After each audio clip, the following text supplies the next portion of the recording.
Hello, welcome again students. और अब जो हम टॉपिक स्टार्ट करने जा रहे हैं that is the Alexander invasion and this topic is most important in the history of India और for your exams to.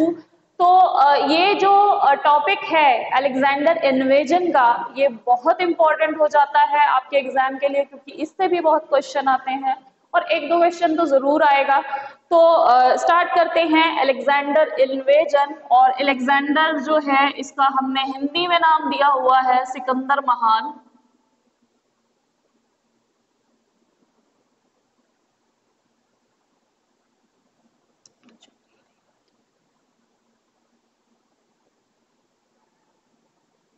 Alexander invasion.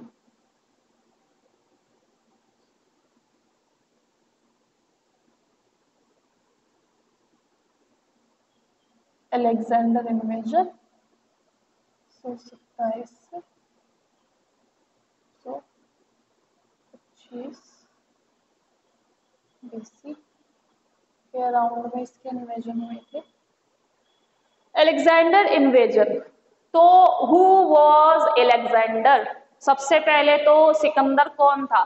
तो हिंदी में अलेक्जेंडर को सिकंदर कहते हैं, जिसको आपने किताबों में हिंदी की जितनी भी किताबें होंगी उसमें आप इसको जानेंगे सिकंदर महान के नाम से।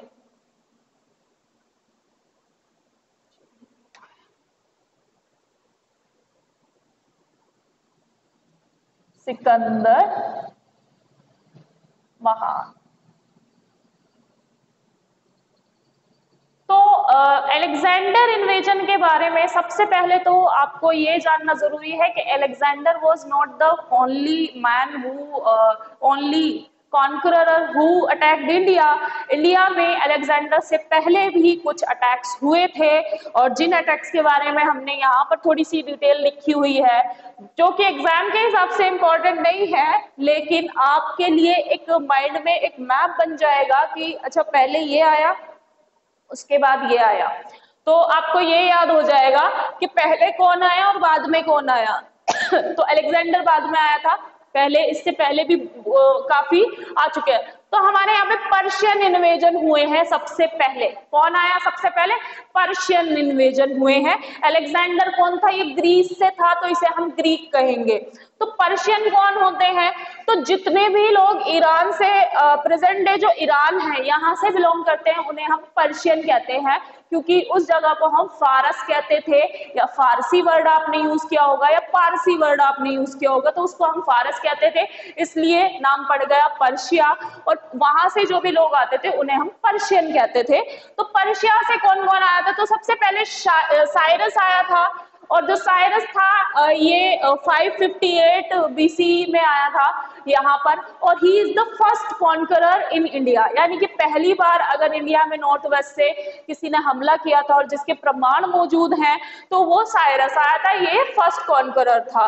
फिर सेकंड कॉन्करर था पर्शिया का डेरियस फर्स्ट। इनका ईरान में बहुत बड़ा एम्पायर था, और ये यहाँ पर कंटिन्यूसली इंडिया के वेस्टर्न साइड पर भी हमला करते रहते थे। इसने कॉन्कर्ड कर ली थी पूरी इंडस वैली, यानी कि इंडस वैली को इसने जीत लिया था और वहां पर कब्जा कर लिया था। फिर आया था जर्जस। तो जर्जस जो है इसके आने के बाद ग्रोथ हुई थी इंडो ईरानियन ट्रेड में और कॉमर्स में। यानी कि जब इसने यहाँ पर हमला किया तो उसके बाद ऐसा नहीं है कि सिर्फ लड़ते ही रहते हैं, उसके बाद वहां के राजा आपस में कुछ समझौते भी करते हैं, जो चीजें उन्हें चाहिए होती है वो ट्रेड भी आपस में होता है। तो इंडो ईरानियन ट्रेड में भी इससे काफी हेल्प मिली। और इनके आने से जो हमारे यहाँ पर काफी चेंजेस हुए, एक तो आप इसमें रखेंगे याद कि खरोष्टी लिपि जो है, खरोष्टी लिपि का एक तरह से खरोष्टी लिपि का क्या होता है यहाँ पर चलन चल गया, खरोष्टी लिपि का चलन चल गया। उसके बाद आपने मोनोलिथिक पिलर देखे होंगे, जिसे हम कहते हैं मोनोलिथिक पिलर। मोनोलिथिक, मोनोलिथिक का मतलब, मोनो का मतलब है एक, और लिथ का मतलब है स्टोन यानी कि चट्टान। एक ही चट्टान को काटकर जो पिलर बनते हैं यानी कि खंबे बनते हैं, पिलर बनते हैं, वो उन पिलर के लिए जाने जाता है। तो वो भी हमारे आर्किटेक्चर में जो ये पिलर्स आए हैं ये भी ग्रीक से ही इनसे पर्शिया से ही आए हैं। तो याद रखना है साइरस पहले आया था, उसके बाद डेरियस आया था, उसके बाद जर्जस आया था, और इसी की कारण अलेक्जेंडर भी आया। अब अलेक्जेंडर के आने का कारण सिर्फ इंडिया की वेल्थ नहीं था, और ये बात बहुत कम लोगों को पता है। जो दोज हु हैव ज्योग्राफी, जिनका ज्योग्राफी का बैकग्राउंड है, उनको पता होगा कि Alexander was the great geographer of the time. उस समय जो ज्योग्राफी में इंटरेस्ट इसको था, और he was the geographer also, और इसको अदर प्लेसेस जो है उन पर जाने की, वहां के लोगों के बारे में जानने की भी एक कहते थे कि एक क्यूरोसिटी इस पर्सन के अंदर थी। दैट्स वाई ये वर्ल्ड को कॉन्कर करना चाहता था। तो उसके कारण हम बताते हैं, सबसे पहला इसका ऐसा क्या हुआ कि सिकंदर राजा बना। सबसे पहले सिकंदर के पिता का नाम था 334 बीसी में, इसके पिता का नाम था फिलिप। इसके पिता का नाम था फिलिप, और ये था ग्रीस में एक जगह है, उसका नाम आज भी याद रखना आप, इसका नाम है मैसिडोनिया। ग्रीस में मैसिडोनिया, जिसे मकदूनिया भी कह देते हैं, मैसिडोनिया। तो ये मैसिडोनिया के राजा थे, इसके पिता फिलिप। तो ग्रीस जो है उस समय काफी फला फूल रहा था, और ग्रीस आज भी अपने कल्चर के लिए जाना जाता है। सबसे one of the oldest civilisation के लिए ग्रीस भी जाना जाता है। जैसे हमारी इंडस वैली सिविलाइजेशन थी, वैसे ही ग्रीस की सिविलाइजेशन थी। क्रीट की सभ्यता भी जिसे कहते हैं, उनकी सिविलाइजेशन थी, बहुत पुरानी सिविलाइजेशन है। तो ये ग्रीस में इसका जन्म हुआ था, मैसिडोनिया में, और इसके पिता जो है 334 बीसी में फिलिप की मृत्यु हो गई थी, यानी कि इनके पिता की क्या हो गई थी, मृत्यु हो गई थी। और उसके बाद Alexander became king, then he became king. Alexander became king. अब इनके इंडिया आने के बहुत सारे कारण थे। उन बहुत सारे कारणों में से एक कारण कौन सा था कि he wants to conquer the world.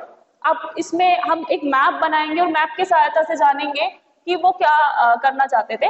तो उसके बाद आपको कोज में पहला कोज याद रखना है। एक ज्योग्राफर थे जिनका नाम था हेरोडोटस।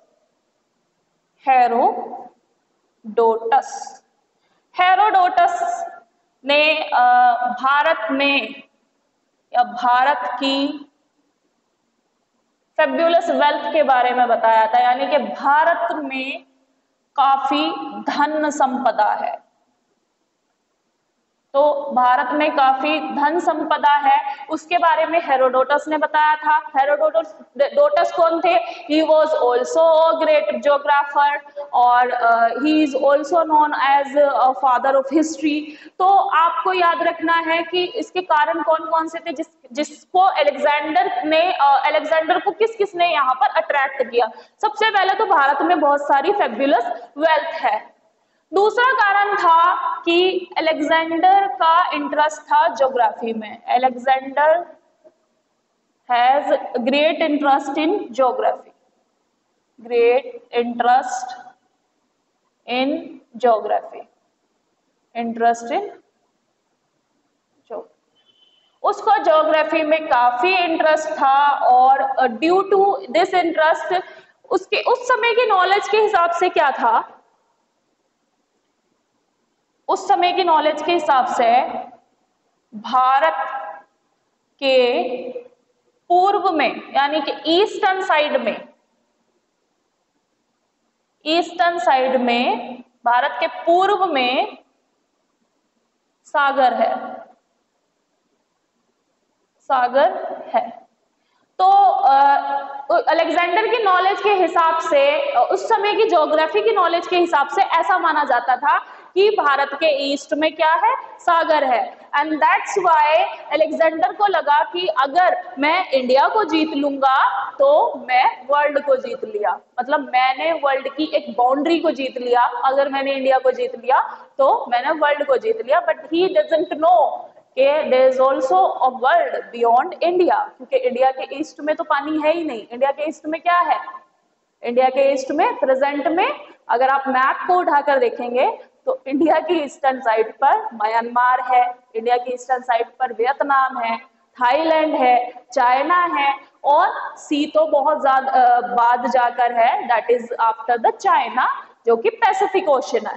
तो इंडिया की ईस्टर्न साइड पर उसने सोचा कि पानी पानी है, लेकिन वहां पर पानी नहीं था। There are also so many kingdom in the eastern side of India. तो उसकी नॉलेज के हिसाब से ये कंडीशन थी। अब भारत में जब उसने हमला किया तो भारत में क्या कौन कौन था, तो जिस एरिया में उसने हमला किया था, तो मैंने बताया था आपको कि तक्षशिला हम पढ़ेंगे दोबारा, तक्षशिला, गांधार की राजधानी तक्षशिला। तो तक्षशिला के राजा थे अंबी, राजा अंबी थे तक्षशिला के राजा। और झेलम और चिनाब के बीच में जो नदी थी वहां पर था कि किसका किंगडम था, राजा पोरू का या राजा पुरु का।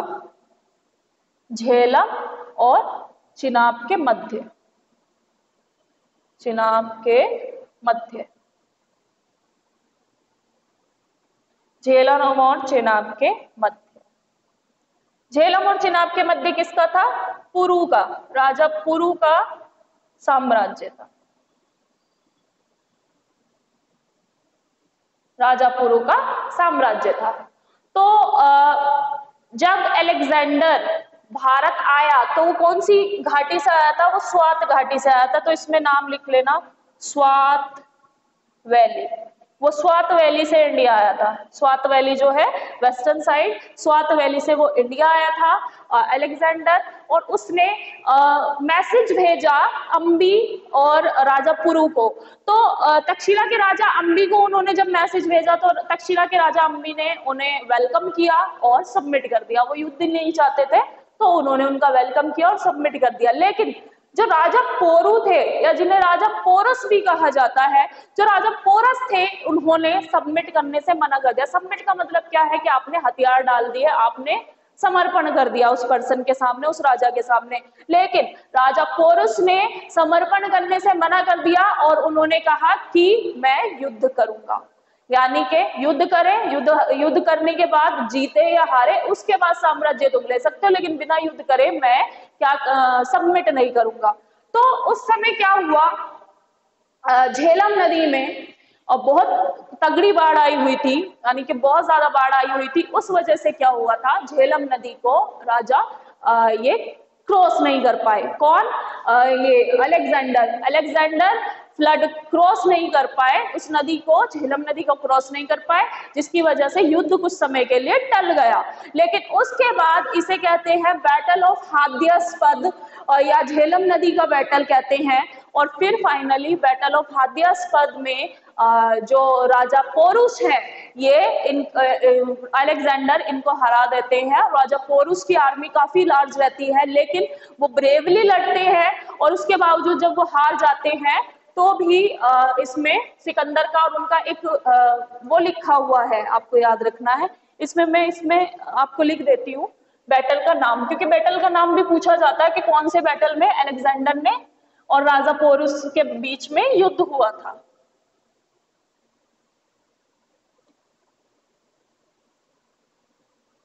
तो इसमें आपको बैटल का नाम याद रखना है, बैटल ऑफ हाद्यास्पद। और इसकी मैं थोड़ा इसका वो भी लिख रही हूँ, बैटल ऑफ हाद्यास्पद, हाद्यास्पद, बैटल ऑफ हाद्यास्पद।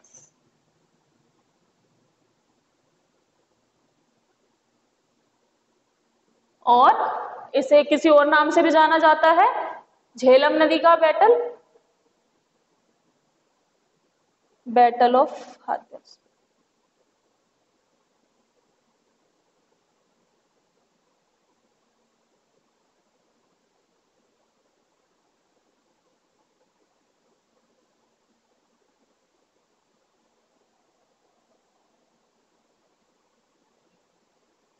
ठीक है, इसे एक और नाम से भी जाना जाता है, अगर आप ये प्रोनाउंसिएशन नहीं कर पा रहे हैं तो इसे बैटल ऑफ झेलम के नाम से भी जाना जाता है, बैटल ऑफ झेलम। तो देखिए इसमें कभी भी आपसे डेट कभी नहीं पूछेंगे कि बैटल ऑफ हाथरस या झेलम कब हुआ, लेकिन इसकी फिर भी आप एक अराउंड डेट याद रखेंगे बस, 327 बीसी या 326 बीसी। तो इसमें दोनों डेट आ सकती है, 327 या 326 बीसी, और कुछ बुक्स में 327 है, कुछ बुक्स में 326 बीसी है। और इसके बाद जो है इसको बैटल ऑफ झेलम में पुरु जो है अलेक्जेंडर जीत जाते हैं और राजा पुरु को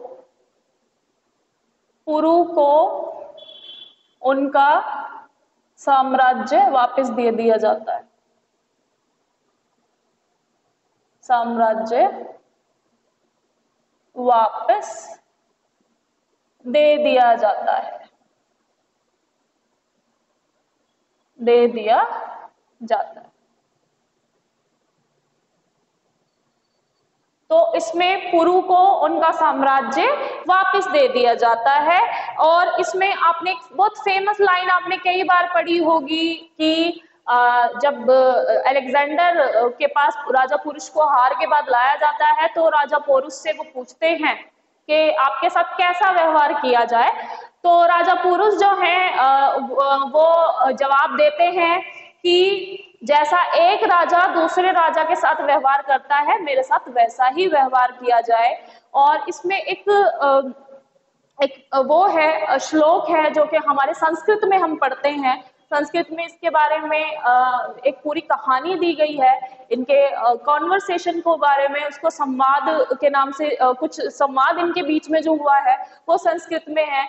और उसमें बहुत सारे श्लोक्स भी हैं जो संस्कृत में कभी आपने पढ़ा हो, 12th में भी आता है, तो वो दिया गया है और उसमें इनके संवाद के बारे में ही दिया गया है। तो अशोका को महान इसलिए नहीं जाना जाता था क्योंकि अशोका ने अलेक्जेंडर को महान इसलिए नहीं जाना जाता था क्योंकि अलेक्जेंडर ने बहुत सारी टेरिटरीज जीती थी। अलेक्जेंडर को महान इसलिए भी कहा जाता है क्योंकि अलेक्जेंडर ने जो राजा पोरुष है उनके सामने जब वो ये बात रखी गई कि आपके साथ कैसा व्यवहार किया जाए, तो उन्होंने कहा कि एक राजा के साथ जो दूसरा राजा करता है वैसा ही व्यवहार किया जाए। दैट्स व्हाई अलेक्जेंडर को कहा जाता है सिकंदर महान।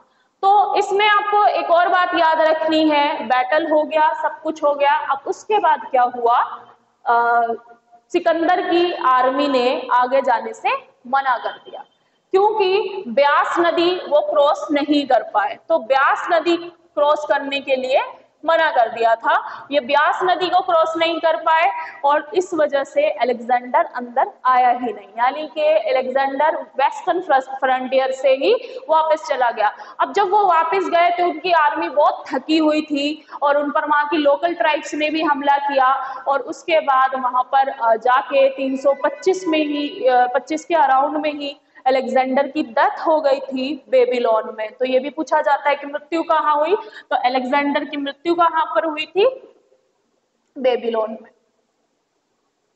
बेबीलोन के झूले आपने सुना होगा, बेबीलोन में अलेक्जेंडर की डेथ हो गई थी, अलेक्जेंडर की मृत्यु।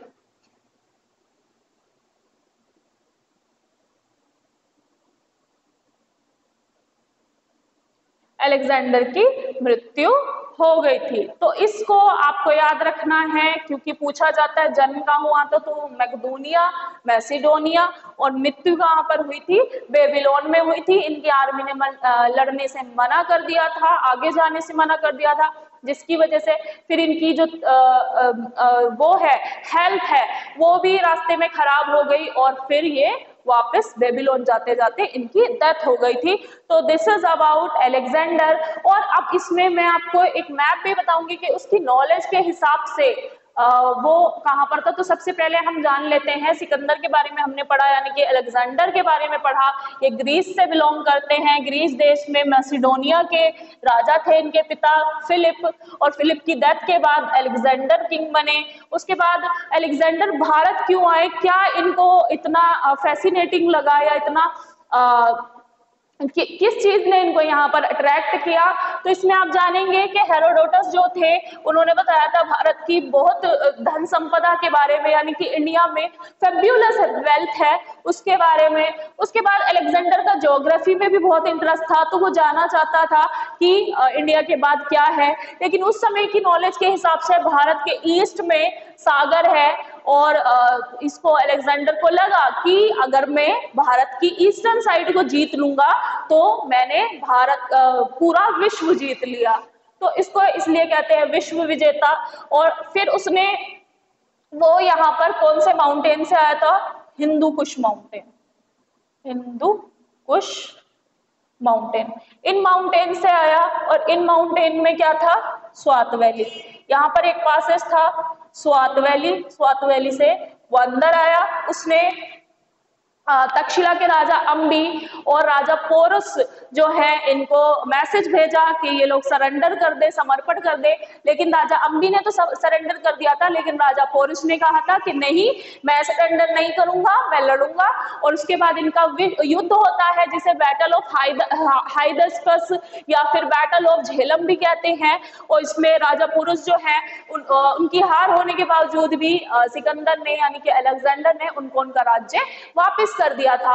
और जब उनकी आर्मी ने व्यास नदी से आगे जाने से मना कर दिया तो उन्होंने कहा कि ठीक है वापस चलते हैं, लेकिन रास्ते में ही उन पर बहुत सारे हमले ऐसे हुए जिसकी वजह से वो बीमार पड़ गया और उसके बाद बेबीलोन में जाते जाते उसकी डेथ हो गई। तो आपको बस इतना याद रखना है कि अलेक्जेंडर की डेथ कहाँ हुई थी, बेबीलोन में हुई थी। अब अलेक्जेंडर के आने की वजह से भारत पर क्या असर पड़ा, तो अलेक्जेंडर के आने के कारण भारत में ग्रीस से भी लोग आने लगे और भारत का जो ट्रेड है वो ग्रीस के साथ भी स्थापित हो गया। और हमारे जो सबसे पुराने लिंक हैं इंडिया के वो ग्रीस के साथ में है, क्योंकि अलेक्जेंडर के बाद फिर चंद्रगुप्त मौर्य के जो वो रहेंगे सेनापति सेल्यूकस निकेटर, इनके सेनापति सेल्यूकस निकेटर और चंद्रगुप्त मौर्य इनके भी आपस में वो बनेंगे। और आपको जानकर हैरानी होगी या आप जानते भी होंगे कि चंद्रगुप्त मौर्य जो अलेक्जेंडर के सेनापति थे सेल्यूकस निकेटर, उनकी बेटी से चंद्रगुप्त मौर्य का विवाह भी हुआ था। तो हमारे ट्रेड जो है वहां से ग्रीस से इतने ज्यादा मजबूत है।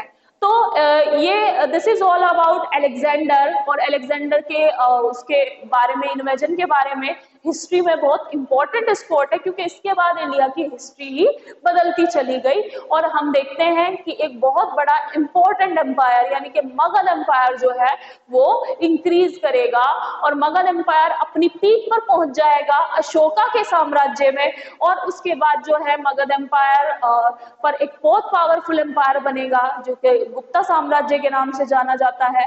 उसके बाद यहाँ पर हर्षवर्धन का साम्राज्य आएगा और फिर अरब इन्वेजन होंगे। उसके बाद यहाँ पर दिल्ली सल्तनत का जो है राज्य बनेगा, उसके बाद मुगल्स एंड देन ब्रिटिश।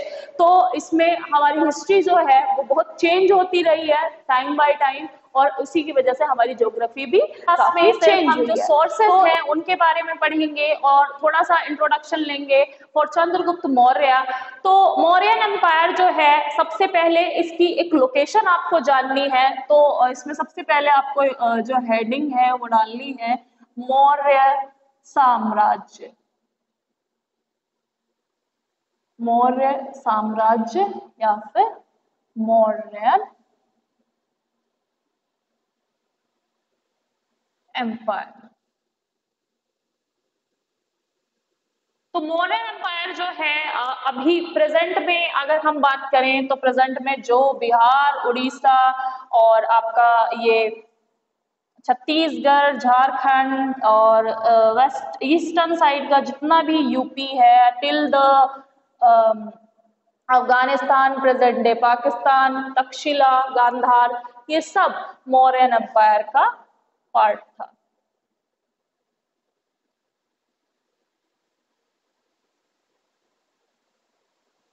तो मौर्यन एम्पायर जो है अगर हम इसकी एक तरह की लोकेशन देखें तो अशोका के टाइम में मौर्यन एम्पायर इतना था, यानी कि Ashoka has annexed all of northwest India, eastern side of India और mainly the central India। तो this is the Mauryan empire looks like during the time of Ashoka. Ashoka के बारे में अभी हम नहीं पढ़ रहे हैं, ये बहुत इंट्रोडक्शन की क्लास है, मतलब सॉरी परिचय वाली क्लास है, जिसमें हम सिर्फ छोटा सा एक परिचय लेंगे जो कि आपके लिए बहुत इंपॉर्टेंट है। उसमें टॉपिक्स भी आपके ऐसे हैं कि आपको याद रखना है। और यहाँ कहीं थी इसकी राजधानी, जो कि बाद में पाटलिपुत्र के नाम से जानी गई, जिसे इनिशियली हम पढ़ते आ रहे हैं राजगीर है और बाद में ये बन गए पाटलिपुत्र। तो इनिशियली राजगीर और बाद में पाटलिपुत्र, ये था मौर्यन साम्राज्य। तो इसको हम लिख सकते हैं मौर्य साम्राज्य। सबसे पहले हमें इसमें कुछ स्रोत के बारे में पढ़ना है कि कौन कौन से स्रोत हैं जो कि मौर्यन साम्राज्य में दिए गए हैं, या किस किस स्रोत से हमें पता चलता है कि मौर्यन साम्राज्य एग्जिस्ट करता था। तो सोर्सेज है अर्थशास्त्र। अर्थशास्त्र जो है ये किताब है जो कि 15 बुक्स इसमें है, और ये इसकी खोज की थी, इसका नाम आप याद रखना, आर शामा शास्त्री ने, आर श्यामा शास्त्री ने, और इसकी खोज की थी इन्होंने 1904 में। ये मिली थी इनको मैन्युस्क्रिप्ट, और ये 15 पुस्तक है और इसमें तकरीबन 180 चैप्टर्स में ये डिवाइडेड है। और इसमें आपको याद रखना होगा कि कौटिल्य को भारतीय मैकियावेली भी कहते हैं, यानी कि इंडियन मैकियावेली भी कहते हैं। तो अगर क्वेश्चन आता है कि किस राइटर को या किसको भारतीय मैकियावेली कहा जाता है या इंडियन मैकियावेली किसे कहा जाता है, वो अर्थशास्त्र जिन्होंने लिखा है कौटिल्य, इनको कहा जाता है। तो मैकियावेली कौन थे? मैकियावेली बहुत फेमस राइटर है फॉरेन के, और इन्हीं के नाम पर इनको कहा जाता है इंडियन मैकियावेली। तो नेक्स्ट इसमें सोर्स है हमारे पास मुद्रा राक्षस। मुद्रा राक्षस जो है विशाखा दत्त का लिखा हुआ प्ले है, और मुद्रा राक्षस में ये बताया गया है कि कैसे विष्णुगुप्त कौटिल्य या चाणक्य ने अपनी कूटनीति के द्वारा चंद्रगुप्त को मुगल एम्पायर के सिंहासन पर बिठाया था, और किस तरह की उसमें उन्होंने कूटनीतियां अपनाई हैं उसके बारे में मुद्रा राक्षस में दिया गया। बहुत अच्छी बुक है, if you found it then read it please, और ये आपको बहुत अच्छा पर्सपेक्टिव देगी इसके बारे में। नेक्स्ट एक बुक है दैट इज इंडिका। इंडिका जो है ये ग्रीक से एक राजदूत आए थे, ग्रीक राजदूत यानी कि ग्रीक एम्बेसडर आए थे भारत, और इन्होंने इंडिका में बहुत सारी बातें लिखी हैं अबाउट द मौर्यन एम्पायर। लेकिन इंडिका जो है ये पूरी किताब नहीं मिल पाई है, ये कुछ फ्रेगमेंट्स में मिली है, कुछ पेजेस मिले हैं इसके, कुछ अवेलेबल है, बट परहैप्स ये बहुत बड़ी बुक रही होगी और इसमें डिस्क्रिप्शन रहा है मौर्यन एम्पायर का। नेक्स्ट इसमें है पुराण और बौद्ध साहित्य और जातक। पुराण, बौद्ध साहित्य और जातक में भी मौर्यन साम्राज्य के बारे में बताया गया है, और इसका जो जिक्र है यानी कि एक तरह का इसमें आया है, वर्णन दिया गया है इन किताबों में।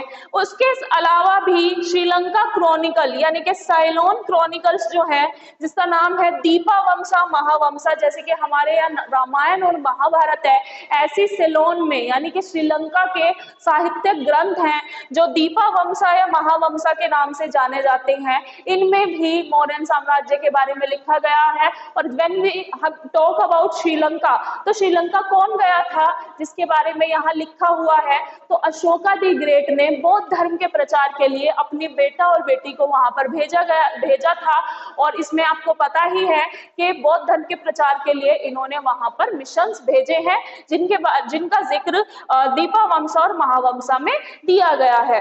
नेक्स्ट इसमें रॉक एडिक्ट्स है, आपके जेम्स प्रिंसिप ने ये पढ़े हैं।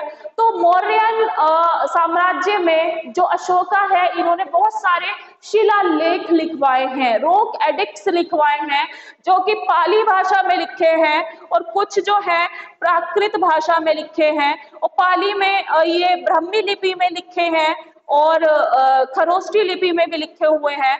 और जिनको डेसिफर्ड किया था, जिस लैंग्वेज को पढ़ा था फर्स्ट बार जिसने डेसिफर किया था, वो थे जेम्स प्रिंसेप, और इन्होंने 1837 में इनको डेसिफर किया था। तो क्वेश्चन भी आता है कि किसने सबसे पहले जो ग्रंथ है, सॉरी जो रॉक एडिक्ट्स है, उनको किसने डेसिफर किया था?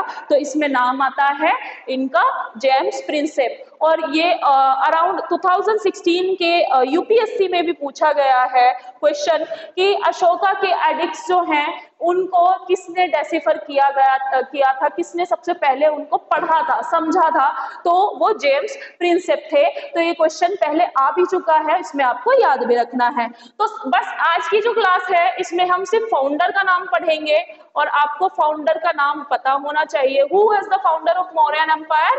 That is Chandragupta Maurya. चंद्रगुप्त मौर्य। तो चंद्रगुप्त मौर्य इसके फाउंडर थे। और कौन थे इनके गुरु? किसको कहा जाता है कि इनके गुरु थे? वो कौन थे? कौटिल्य या चाणक्य। तो चाणक्य या विष्णुगुप्त चाणक्य जो है वो इनके वो थे गुरु थे जिन्होंने इनकी हेल्प की थी। और उस समय कौन था मगध एम्पायर में राजा? उस समय कौन था? धननंद। तो धननंद उस समय राजा था और धननंद को हरा करके विष्णुगुप्त चाणक्य ने चंद्रगुप्त मौर्य को इनके उस पर बैठा दिया था। तो इसको लेकर एक कहानी है, अगर हम मुद्रा राक्षस पढ़ेंगे या कोई और कहानी किताब पढ़ेंगे तो आपको पता चलेगा। तो हुआ ऐसा था कि धननंद के राज्य में चाणक्य गए थे। चाणक्य ब्राह्मण, बहुत पढ़े लिखे विद्वान पुरोहित थे और ये इनके राज्य में गए थे और धननंद ने इनका अपमान कर दिया था। और जब इनका अपमान इन्होंने भरी सभा में किया तो जो चाणक्य हैं इन्होंने कहा, इन्होंने अपने केश वहां पर खोल लिए और इन्होंने कहा कि मैं ये केश तब तक नहीं बांधूंगा जब तक मैं घननंद को इस साम्राज्य से हटा नहीं देता। तो उसके बाद चाणक्य, कहा जाता है कि चाणक्य एक व्यक्ति से मिले जो कि एक बहुत कम उम्र के लड़के थे, चंद्रगुप्त। और चंद्रगुप्त से जब मिले तो उन्होंने देखा क्वालिटी कि इसमें राजा बनने वाली क्वालिटी है और उसके बाद उन्होंने पुश किया टुवर्ड्स के आप साम्राज्य के राजा बनेंगे। और उसके बाद उन्होंने हर तरह की कूटनीति है वो अपनाई और उन कूटनीतियों के बाद इनको वहां का राज्य बना दिया और घननंद को हरा दिया। घननंद से वहां की जनता भी परेशान थी क्योंकि घननंद जो है बहुत ऑप्रेसिव था और बहुत क्रूअल राजा था वो। और उसके बाद उसको साम्राज्य से हटा करके चंद्रगुप्त मौर्य को यहाँ पर बैठा दिया गया इसके सिंहासन पर। तो ऐसे मौर्य एम्पायर की शुरुआत हुई और इसके बाद हम एक बहुत महान राजा के बारे में पढ़ेंगे कल की क्लास में।